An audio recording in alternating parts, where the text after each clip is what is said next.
चवण आहे त असांजो तारफ़ करायो। बाबा ही जेके सावन पटकन वारा आहिनि न, इहे हो जेका बिस्तरे वारी जमात ॾिठी अथव कहिड़ी? हा, ये तबलीगी जमात वारा, इहे उहा था तबलीगी जमात वहाबिन जी, हीअ वरी तबलीगी जमात असांजी।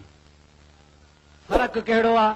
हू अस्सलातु वस्सलामु अलैक या रसूल अल्लाह कोन चवंदा आहिनि, हिननि जो बयान शुरू ई अस्सलातु वस्सलामु अलैक या रसूल अल्लाह सां थींदो आहे। तंहिंजे करे ही तव्हांजे ॻोठनि में अचनि, मस्जिदनि में अचनि, अवां हिननि सां तावन कयो। ही पंहिंजी जमात आहे, अहले सुन्नत जमात आहे, ऐं मुंहिंजे हबीब जा आशिक़ आहिनि, असहाबनि जा, अहल बैतनि जा, वलियनि जा, दरवेशनि जा। ख़ुसूसन मुंहिंजा प्यारा दोस्तो, ही क़ादरी जमात आहे, बगदाद वारे शहनशाह हज़रत अब्दुल क़ादिर जीलानी जे तरीक़े वारी जमात।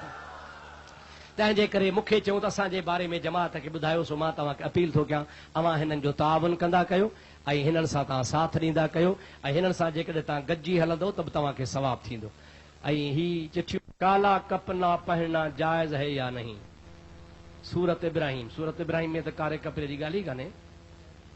सराबीलुहुम मिन क़तरान व तख्शा वजूहुहुम नार, इहो त ॿी ॻाल्हि आहे, हुन में कारे कपिड़े जी त ॻाल्हि कान्हे का। अल्लाह साईं जल जलालुहु मन वालुहु पंहिंजे हबीब करीम अलैहिस्सलाम जे सदके शल असां ते रहम फरमाए।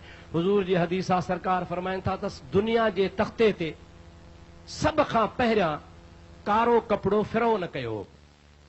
सम्झो था न साईं, इहा रस्म कारे कपिड़े जी फिरौन शुरू कई, ॿिए कंहिंजी कान्हे। ऐं ॿी हदीस आहे जंहिंमें नबी पाक फरमायो त क़यामत जे ॾिहाड़े अल्लाह ताला जी ज़ात जॾहिं दोज़ख खे दोज़ख में मोकिलींदो त हुनखे कारा कपिड़ा पाराए पोइ मोकिलींदो। तंहिंजे करे कारे कपिड़े खां बचण जी कोशिशि कयो।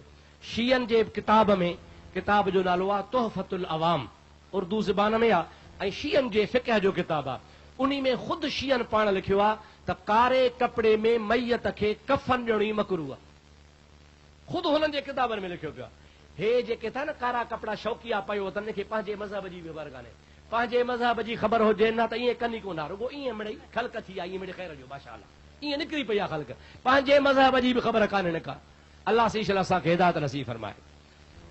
साईं मुफ्ती साहब वॻण में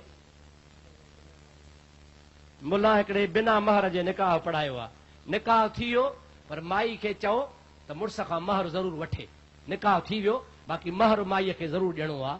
मुला खे खपे हा त पहिरें ॾिहाड़े ई महर